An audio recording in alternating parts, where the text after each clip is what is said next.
Vamos a abrir la palabra de Dios porque, como les dije, la fuerza, la autoridad de la predicación viene de la Escritura, no viene del ser humano. Vamos a abrir esta noche el capítulo 2 de Romanos. Vamos a leer los versículos 4 y 5. Romanos capítulo 2, versículos 4 y 5. El texto bíblico dice así: ¿O menospreciáis? Comienza con una pregunta interesante. Pablo es un maestro por excelencia. Él siempre comienza textos claves con una pregunta, porque la mejor manera de enseñar es preguntando. Y dice así: ¿O menospreciáis la riqueza de su benignidad, paciencia y longanimidad, ignorando que su benignidad te guía al arrepentimiento? Pero por la dureza y por tu corazón no arrepentido, atesoras para ti mismo ira para el día de la ira y de la revelación del justo juicio de Dios. Interesante, hay dos pensamientos claves aquí. Primero, que Dios te ama. Y segundo, que ese amor de Dios no te va a servir de mucho si tú no te apoderas del amor. Él empieza con una pregunta y dice así: ¿ignoras tú, desconoces tú que Dios es benignidad, paciencia, longanimidad? Todas son palabras que se originan en el amor. ¿Ignoras tú que Dios te ama, que Dios tiene paciencia contigo, que la paciencia de Dios contigo no se acaba nunca? ¿Ignoras tú eso? Porque eso, tu entendimiento del amor de Dios, te va a llevar al arrepentimiento. Cuando tú entiendas cómo Dios te ama, tu vida va a dar un giro completo. Tu vida va a cambiar completamente cuando entiendas cómo Dios te ama.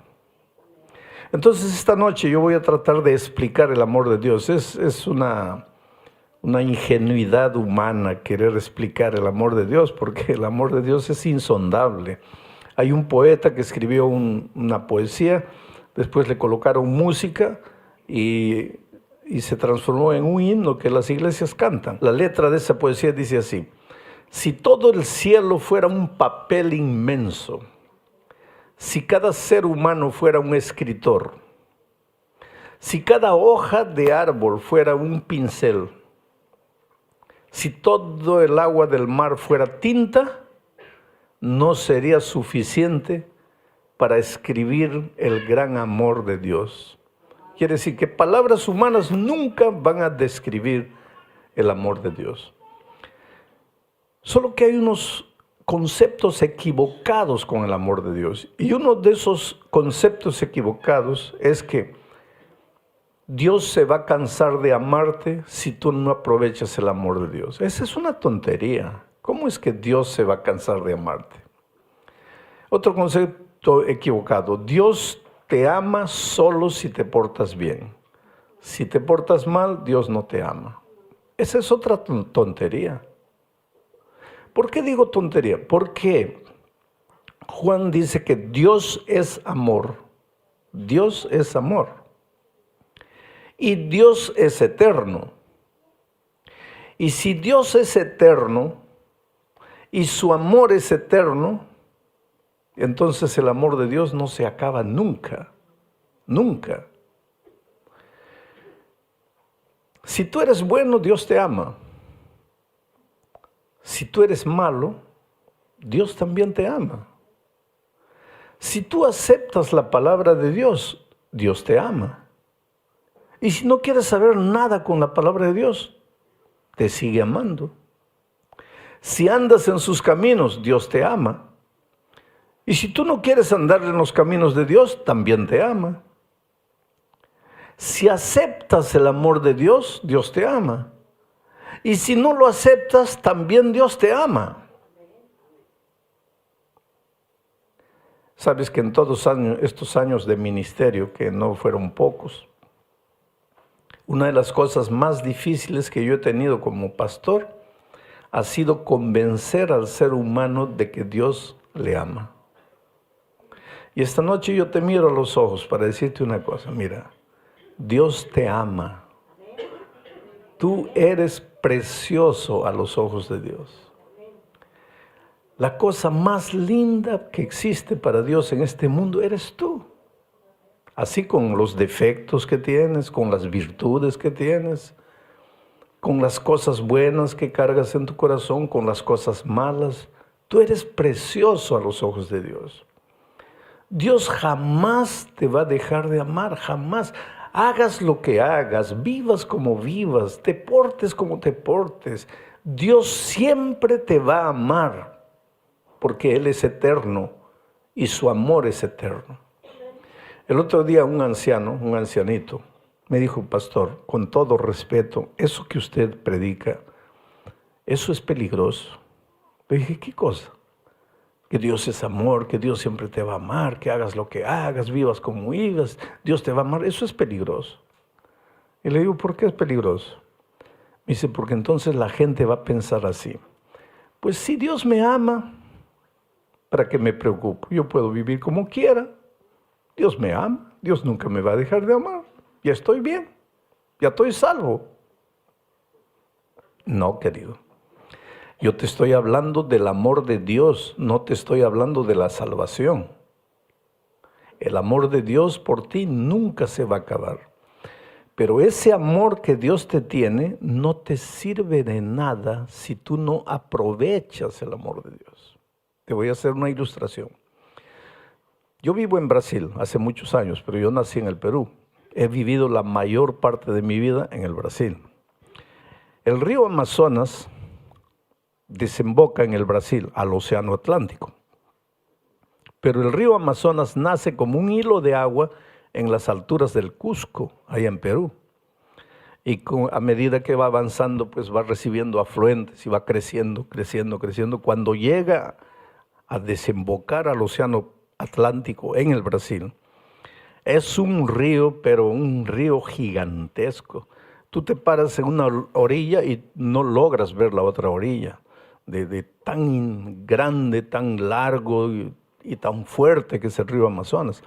Con decirte que cuando el río Amazonas entra al mar, porque el río es agua dulce, ¿no? Entra al mar, durante 200 kilómetros, ¿qué será? ¿De aquí hasta dónde? Durante 200 kilómetros el agua dulce no se mezcla con el agua salada. Por la fuerza del río Amazonas. O sea, tú puedes estar nadando a 100 metros del continente y todavía tienes agua dulce, agua del río Amazonas, porque solo a los 200 kilómetros va perdiendo la fuerza y se va mezclando el agua dulce con la salada y finalmente queda el mar todo salado. El otro día, cuando yo digo el otro día, puede ser ayer o puede haber sido hace 20 o 30 años. Pero el otro día, por ahí, un día, un barco naufragó en el mar y salieron a rescatar a los náufragos y los buscaron y finalmente después de 4 días los encontraron. Labios partidos, quemados por el sol, ya algunos en agonía. Y cuando el barco de rescate apareció, lo primero que ellos pidieron es: agua, por favor, agua, agua. Y el capitán le dice: pero ¿por qué no beben el agua? Ustedes hace rato están nadando en el río Amazonas. Y ellos muriendo de sed, pensando que estaban en el mar, rodeados de agua dulce. Pues así es la vida. El mar, el amor de Dios es como el río Amazonas, agua dulce. Pero tú tienes que tomarla, porque si no la tomas, esa agua no te sirve de nada. Si un día yo me pierdo, no va a ser porque Dios dejó de amarme. No va a ser porque Dios se cansó de amarme. Va a ser porque yo no aproveché el amor de Dios. Yo no me apoderé del amor de Dios. ¿Por qué debes entender el amor de Dios. Porque el amor de Dios tiene un poder transformador que tú no tienes idea. Te voy a contar una historia. Yo fui durante muchos años de mi vida director de jóvenes. Organizaba trabajo con los jóvenes, trabajos sociales con los jóvenes. Salíamos a los lugares pobres a ayudar en brigadas de jóvenes cuando habían inundaciones, así salíamos con los jóvenes a ayudar a las personas que estaban en problemas. Hacíamos campamentos de jóvenes. Y cuando yo llegué al Brasil, hace muchos años atrás, organicé un acampamento con jóvenes brasileños. Era mi primer campamento. Y un pastor se acercó de mí y me dijo, mire, ¿está viendo a ese muchacho allá? Tenía el cabello largo, tenía una camiseta bien apretada porque él era musculoso y tenía unos tatuajes, la camiseta manga cero, tatuajes ahí, un pantalón de jeans bien apretado con la boca ancha. Estoy hablando de años atrás, era la moda, y él ahí, ¿no? Entonces viene el pastor y me dice así, ¿estás viendo a ese muchacho? No lo lleves al campamento. ¿Por qué? Porque es terrible, te va a malograr el campamento, va a contaminar a los otros muchachos, no lo lleves. Pero era la primera vez que yo llegaba al Brasil, que organizaba un campamento, y pensé, pero ¿cómo le voy a cerrar la puerta? Nunca lo vi, no lo conozco al muchacho, tengo que darle una oportunidad. Y el compañero pastor me dice, pero te vas a arrepentir, sigue mi consejo, no lo lleves, pero lo llevé. Y en el reglamento del campamento, porque en la vida hay reglamentos para todo, en el tránsito hay reglamentos, en la vida física hay reglamentos, que tú a veces los ignoras y solo te acuerdas de ellos cuando estás enfermo, ¿no? Para todo hay reglamentos, en la escuela hay reglamentos, en el trabajo hay reglamentos. A veces no nos gustan los reglamentos, pero son las normas de la vida propias de una vida de orden. Entonces en el campamento había un reglamento. Si un muchacho se porta mal, comete una indisciplina, el preceptor habla con él, el director de la carpa habla con él. Si vuelve a cometer la indisciplina, el preceptor habla con él. Si vuelve a cometer la indisciplina por tercera vez, el director habla con él. Y si vuelve a insistir en la disciplina, me lo traen a mí, que yo era el coordinador general. Pero cuando me lo traían para mí, era solo para decirle, mira, arregla tu mochila y retírate del campamento porque estás expulsado. Nadie llegaba a ese extremo.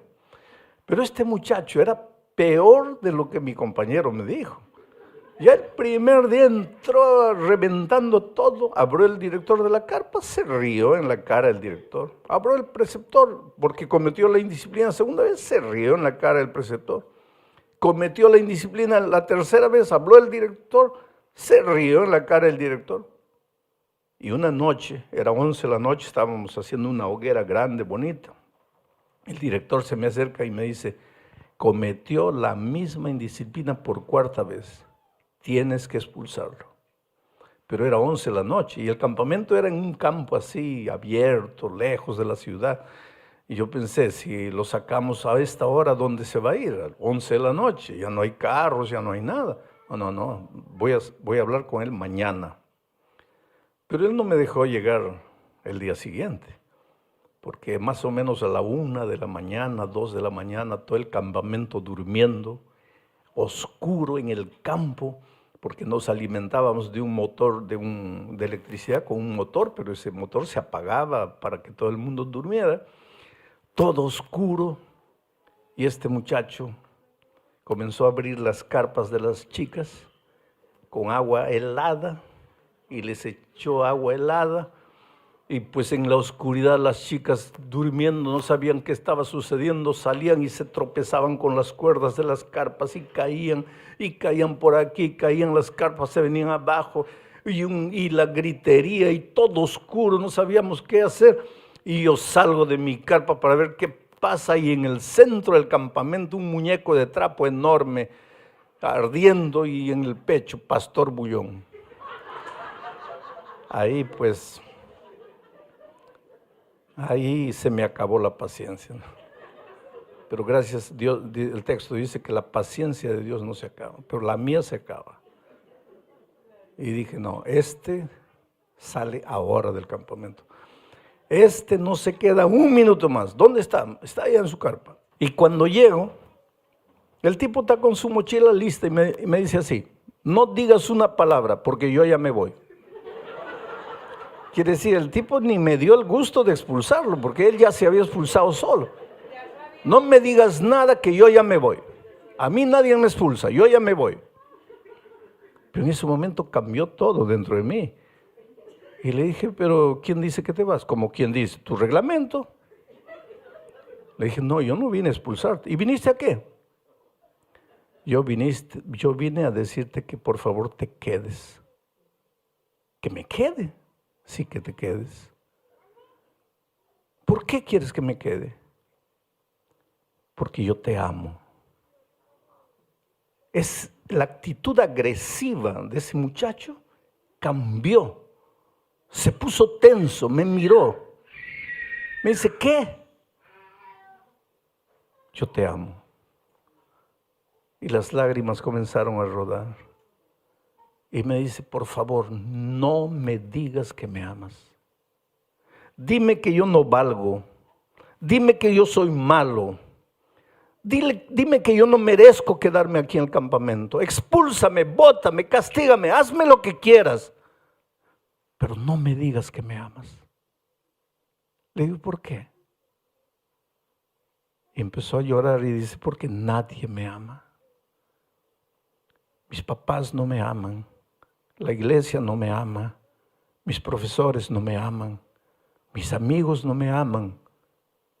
No te atrevas a decirme que me amas. Dijo, sabes muchachos que es difícil amarte.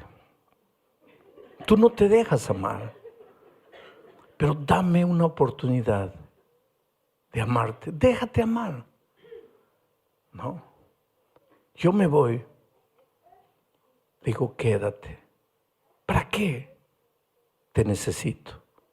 ¿Me necesitas para qué? Estoy arruinando tu campamento. ¿Para qué me necesitas? Le dije, porque necesito un jefe de disciplina y te voy a nombrar a ti, jefe de disciplina. ¿A mí? Sí, a ti. ¿Cómo me vas a nombrar jefe de disciplina a mí? Le digo, porque el que conoce todas eres tú. Vas a ser el mejor jefe de disciplina. Quédate. Y se quedó. Y tuve el campamento más disciplinado de todos los que ya tuve. Terminó el campamento, él se fue y yo me fui. Nunca más lo vi. Pasaron años, ¿sabes? Como 10 años. Yo estaba en nuestra universidad en San Paulo. Un día dando clases para los pastores y a la hora del almuerzo me dirigí al comedor y de repente un muchacho se me acerca, camisa blanca, pantalón azul marino, corbata roja. Pastor Bullón. O le digo, hola, ¿se acuerda de mí? No. Míreme bien, ¿no se acuerda de mí? O sea, le digo, yo conozco tanta gente, pues no me acuerdo, ayúdame. Él me dice, una noche yo lo quemé a usted en un campamento, ¿no se acuerda de mí? Pero este muchacho estaba completamente diferente. Y le digo, ¿y qué haces aquí en la universidad? Me dice, pastor, este año yo me gradúo como pastor. Y hoy es un tremendo evangelista en el Brasil. Pero cuando él me dijo eso, sabes que yo temblé de pies a cabeza. Porque en un momento de esta vida, en mis manos estaba el destino de ese muchacho. Si yo lo expulsaba, tal vez ese era el fin de la historia de ese muchacho. Pero Dios me ayudó a decirle, yo te amo. Y el amor lo transformó. Se dejó amar. Ahora, querido, yo sé que esta vida golpea. Esta vida es dura.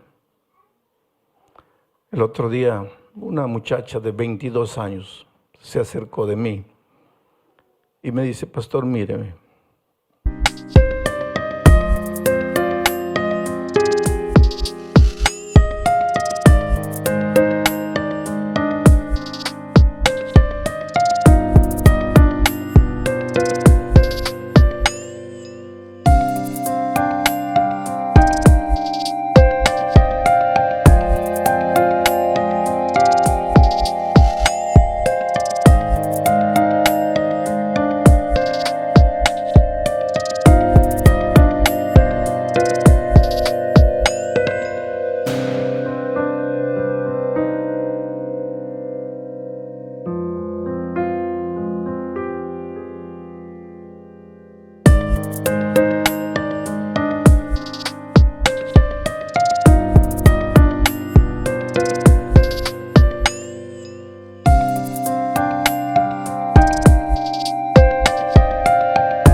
Yo tengo solo 22 años, míreme, parezco una mujer de 60, pero yo tengo 22 años.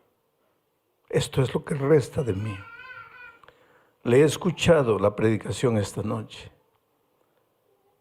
Me he emocionado cuando usted dice, Dios te ama.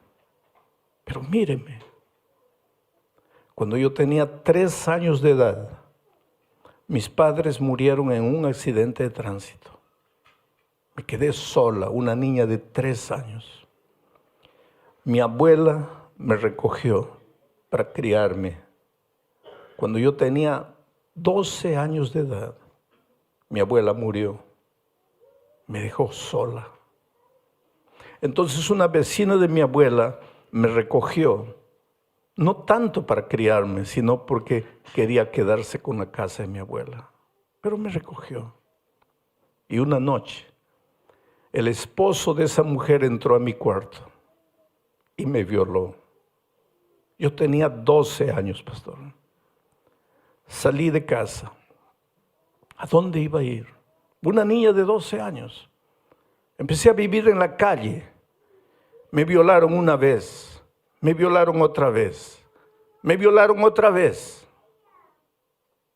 Hoy, pastor, yo vendo mi cuerpo en las calles. Yo soy una prostituta de la calle, pero para vivir la vida que vivo, ningún ser humano puede vivir eso de manera normal. Entonces yo he aprendido a beber, soy una pobre alcohólica. He aprendido a usar drogas porque es la única manera de resistir esa vida. Soy una pobre drogadicta. Míreme, tengo 22 años. Esto es lo que resta de mí. Ahora usted viene y me dice, Dios te ama. ¿Cómo quiere usted que yo le crea? ¿Dónde estaba Dios cuando murieron mis padres? ¿Dónde estaba Dios cuando mi abuela me dejó con 12 años? ¿Dónde estaba Dios cuando ese hombre malo entró una noche a mi cuarto y me violó? ¿Dónde estaba Dios cuando me violaron una y otra vez? ¿Cómo usted quiere que yo le crea que Dios me ama? Yo no sé, querido. Yo no tengo palabras para explicarte el amor de Dios. Tal vez tú has sufrido en la vida, pero no tanto como aquella chica. Pero una cosa te digo.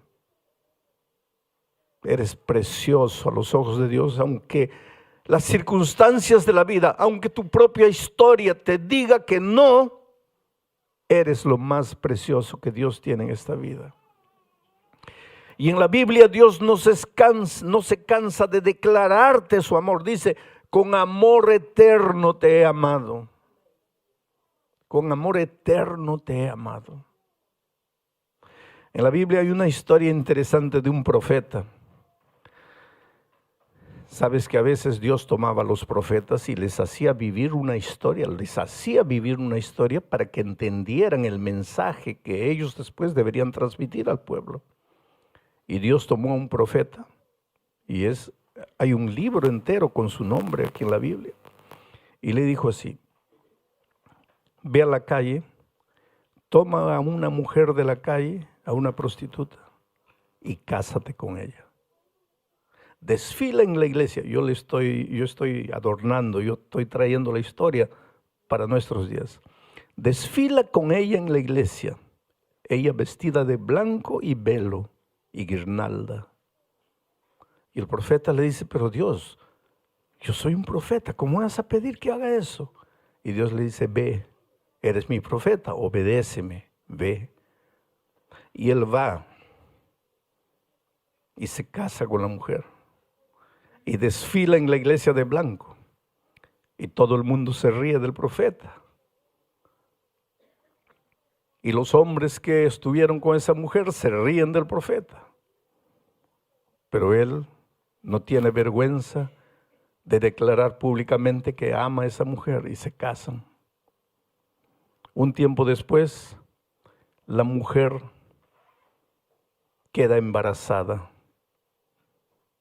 pero no del profeta, sino de otro hombre. Se escapa de la casa, se va con ese otro hombre. El hombre la bota de la casa y la mujer se queda en la calle, embarazada. No sabe qué hacer, no sabe para dónde ir. Ahora viene Dios donde el profeta y le dice, ve y recoge a tu esposa de vuelta. Pero Señor, ve y trae a tu esposa de vuelta. Y el profeta va y la trae de vuelta. Y el hijo del otro nace. Y el profeta ama a ese niño. Y cuando el niño ya está grandecito, la mujer se va con otro hombre y queda embarazada del otro. Y pelea con el otro. Y el otro la bota a la calle. Y ahora viene Dios y le dice al profeta, ve y trae a tu esposa con el hijo de otro. El profeta le dice, Señor, por favor. Y Dios le dice, ve. Y esto se repite por la tercera vez. La tercera vez el profeta llorando le dice, pero Señor, no me pidas una cosa de esas. Ya la perdoné.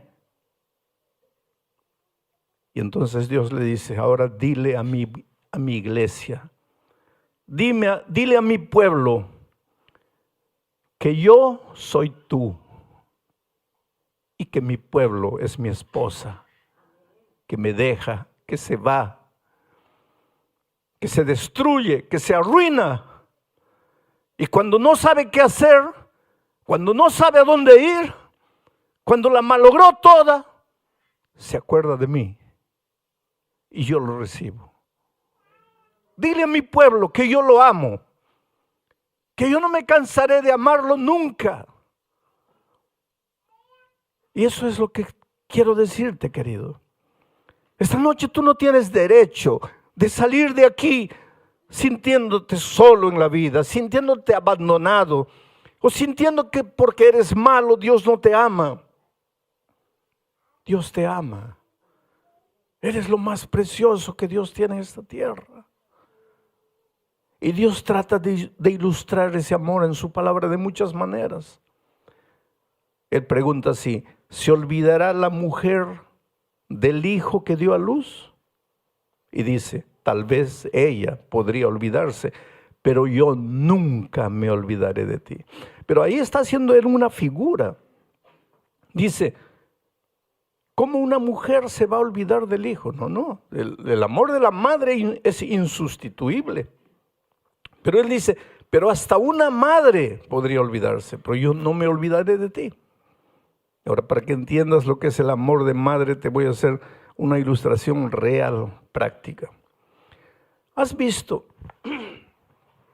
a una madre cambiándole los pañales al hijito recién nacido? Al hijito de una semana, de un mes. ¿Has visto cambiándole los pañales? ¿Con qué cariño lo higieniza, lo limpia, lo lava? Retira el pañal sucio, lo limpia. Y después con qué cariño le da un beso en las nalgas. Y dentro de 3 horas, la misma historia. Y dentro de 5 horas, la misma historia. Y al día siguiente, la misma historia. ¿Has visto a una madre que le da un par de palmadas al hijo diciendo, ya me cansé? No.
Y ahora Dios pregunta, ¿y cómo crees tú que yo me voy a cansar de recibirte de vuelta?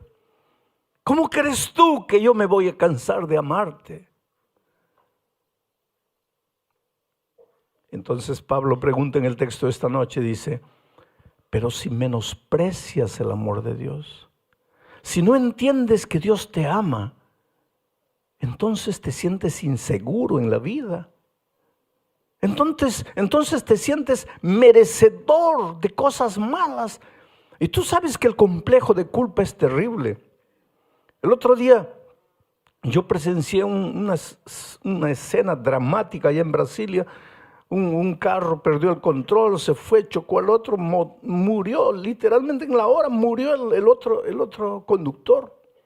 Y el que estaba aquí, que perdió el control del vehículo, salió del carro, vio al otro muerto, vio la tragedia que había provocado y comenzó a llorar a gritos, y había un poste de luz ahí, y el hombre comenzó a cabecear el poste llorando y decía, yo soy el único culpable por mis pecados, por mi vida torcida, y el hombre se maltrataba. ¿Por qué? Porque en la hora del dolor, en la hora de la dificultad, salta a tu mente la idea, tú mereces lo que te está pasando. Esto es por culpa tuya. Y ¿cuántas veces yo encuentro gente que dice, pastor, mi hijo está con leucemia, el culpable soy yo? ¿Y por qué eres culpable? Por la vida que yo vivo. Este es el castigo de Dios. Querido, Dios no castiga de esa manera. No existe ese Dios. Son las circunstancias de la vida. En un tema posterior yo voy a explicar por qué el ser humano sufre. Pero no pienses que Dios te está castigando. No pienses que si has perdido el empleo es porque te has portado mal, porque Dios no te ama, porque Dios dejó de amarte. Vuelvo a repetir, tú eres la cosa más linda que Dios tiene en esta vida. Vuelve esta noche para la casa feliz, sintiéndote amado, pero por favor, déjate amar por Dios. Porque si tú no te dejas amar, ¿qué puede hacer Dios? Su amor no te sirve. El otro día, yo vi desde mi ventana, vivíamos en una casa con mi esposa, una gata preñada, de esas gatas que no tienen dueño, techeras que viven por ahí, buscando comida, oliendo en las esquinas. Y yo le digo a mi esposa, vamos a dejarle pan remojado en leche ahí y vamos a observar desde la ventana. Y efectivamente dejamos el pan en leche remojado y nosotros aquí mirando por la ventana, y la gata vino y comenzó a comer. Al día siguiente le colocamos más y todos los días la gata aparecía porque pues sabía instintivamente que ahí había comida. Hasta que un día la gata apareció sin barriga y yo le dije ya a mi esposa, ya nacieron los gatos, los gatitos, voy a buscar dónde está el nido. Y un día que vino a comer, la fui siguiendo, y efectivamente encontré 7 gatitos pequeñitos, pobrecitos, solos, abandonados. La pobre madre ni comida tiene. Yo dije, los voy a llevar, los voy a criar, después cuando grandecitos los distribuyo por ahí. Y quise tomarlos, pero ellos parecían gatos literalmente salvajes. Los pequeñitos sacaban las garras, mostraban los dientes y querían agredir. Y yo pensaba en mi corazón y decía, ustedes no saben que lo que quiero es ayudarlos, pero ustedes no se dejan ayudar.